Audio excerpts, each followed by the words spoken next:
छुट्टियों आप तो छुट्टी पे थे लेकिन अपडेट्स की कोई कमी नहीं है। लॉन्ग वीकेंड पर कई सारे ढेर सारे अपडेट्स आए, लेकिन सबसे बड़ा अपडेट डोनाल्ड ट्रंप ने कल शाम को जो ट्रूथ सोशल पर जिस तरह से आपने कहा अभद्र भाषा का प्रयोग किया उन्होंने कि भाई पहले तो आप खोल दीजिए वरना वगैरह वगैरह वगैरह जो आप होने वाला है। आज उस डेडलाइन का अंत होने वाला है 6 अप्रैल की तक की उन्होंने जो डेडलाइन दी थी, ये डेडलाइन थी स्ट्रेट को खोलने की और पहले उन्होंने धमकी दे डाली है। पहले हाँ उन्होंने ये कह दिया है कि भाई आपकी जो समय सीमा है वो ख़त्म होने वाली है, इससे पहले आप ये सब जो है सब ठीक कर दीजिए वरना फिर हम आपके सारे जो एनर्जी ठिकाने हैं, ऑयल ठिकाने हैं, इन सभी पर हमले करेंगे। जो वो पहले कह चुके हैं कि हम अभी तक नहीं कर रहे, 6 अप्रैल की डेडलाइन है, उसके बाद अगर डील नहीं हुई तब तक तो फिर हम हमले करने शुरू कर देंगे। उससे पहले उसके बाद उन्होंने फिर फॉक्स न्यूज़ को दिए हुए इंटरव्यू में कहा कि भाई ईरान के साथ बातचीत चल रही है, डील हो जाएगी आज तक। फिर एक्सियोस के साथ इंटरव्यू में कहा कि मंगलवार तक डील हो जाएगी। तो टाइमलाइन तो उन्हें भी क्लियर नहीं है कि कब डील होगी। अच्छा, जब मैं जा रहा था उससे पहले तक अपडेट था कि ट्रम्प साहब बार बार कह रहे थे कि ईरान से बातचीत चल रही है। ईरान कह रहा था पता नहीं किससे बातचीत कर रहे हैं। अभी क्लैरिटी किससे बातचीत हो रही है? कोई ऑफिशियल चैनल है कि ये हवा में बातें हो रही हैं? अब पहले तो ईरान ने ये तो कहा कि भाई हमें वो 15 पॉइंट का जो प्रस्ताव उन्होंने दिया था वो हमें मिला है। अच्छा, मध्यस्थों के जरिए, लेकिन हमने वो खारिज कर दिया है क्योंकि वो सारे जो पॉइंट्स थे, जो उनकी मांगे थी, वो इलॉजिकल थी, जो है ये थी अनरियलिस्टिक थी जिसे आप कहते हैं। तो ये ऑफिशियल चैनल पर अब तक कोई बातचीत नहीं। ईरान अभी भी ये कहता आ रहा है कि हम यूएस के साथ किसी भी तरह से आधिकारिक तौर पर बातचीत नहीं कर रहे। हाँ, मध्यस्थों के जरिए मैसेजेस का आदान प्रदान हो रहा है, लेकिन ऑफिशियली कोई बातचीत नहीं हो रही है। कल एक बड़ी खबर ये भी आई कि 2 F-15 जहाज गिराए गए थे और उसके जो पायलट्स लापता थे उन दोनों को जो है रेस्क्यू कर लिया गया है। उनकी पहचान अभी गुप्त रखी गई है, लेकिन वॉल स्ट्रीट जर्नल के मुताबिक जो स्पेशल ऑपरेशंस एयरक्राफ्ट इस्तेमाल किए गए थे वो यूएस ने ही नष्ट कर दिए, जिसका कारण अब तक स्पेसिफाई नहीं किया गया है, लेकिन वो नष्ट कर दिए गए थे।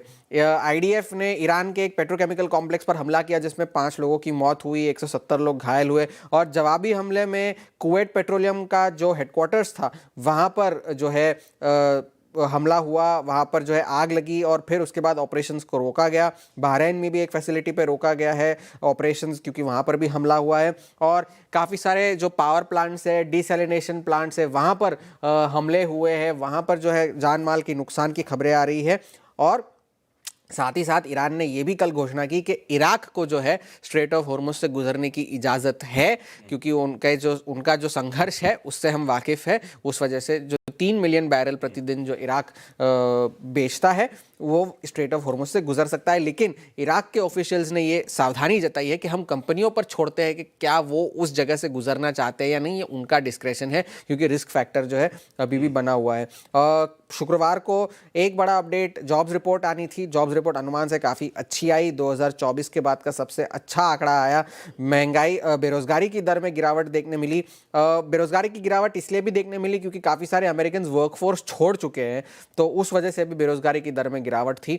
ये हफ्ता एक बहुत महत्वपूर्ण हफ्ता इसलिए भी है क्योंकि आज सर्विसेज पीएमआई का डेटा आना है, बुधवार को एफओएमसी मिनट्स आने हैं, गुरुवार को पीसीई इन्फ्लेशन का डेटा आना है, सेकेंड जीडीपी रिवीजन आनी है और शुक्रवार को मार्च महीने की सीपीआई आनी है, जो कि सबसे ज़्यादा ज़रूरी होगी क्योंकि ये फुल मंथ की जो है जंग की जो पूरा महीना रहा है, उसके बाद जो तेल की कीमतें बढ़ी है उसके बाद का ये पहला ऐसा आंकड़ा होगा, तो वो जानने वाली बात होगी कि क्या होता है। फिलहाल के लिए तेल की कीमतें अभी भी एलिवेटेड लेवल्स पर बनी हुई है।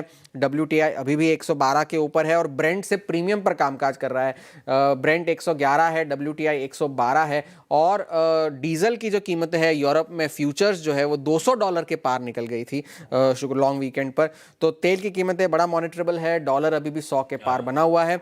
आज की डेडलाइन ज़्यादा ज़रूरी है। और एक बात, डोनाल्ड ट्रंप ने अपने ट्रूथ सोशल पर ट्यूसडे 8 PM ईस्टर्न टाइम लिखा वो था। हिंदी में बोले तो हमारे टाइम के हिसाब हमारे टाइम के हिसाब से लगभग शाम को या देर रात, मंगलवार की, बुधवार की सुबह, हाँ बुधवार की सुबह आप कह लीजिए। तो वो एक समय है। क्या करने वाले हैं पता नहीं, एक टाइमलाइन दी है, उस पर नजर। अच्छा, एक चीज और, वो लास्ट अपडेट था कि ईरान ने कहा था स्ट्रेट खुला हुआ है नॉन एनिमी नेशंस के लिए, उनके जहाज जा सकते हैं। ऐसा हो रहा है? अभी भी हो तो रहा है। इक्का दुक्का जहाज अभी भी वहां से गुजर रहे। जो देश उनके साथ बातचीत कर रहे हैं, नेगोशिएशंस कर रहे हैं, वो जहाज वहां से गुजर तो रहे हैं, लेकिन जितना प्री वॉर जो गुजरता था वो अभी तक नॉर्मल नहीं हुआ है और उसके नॉर्मल होने के आसार इस वक्त तो नजर नहीं आ रहे।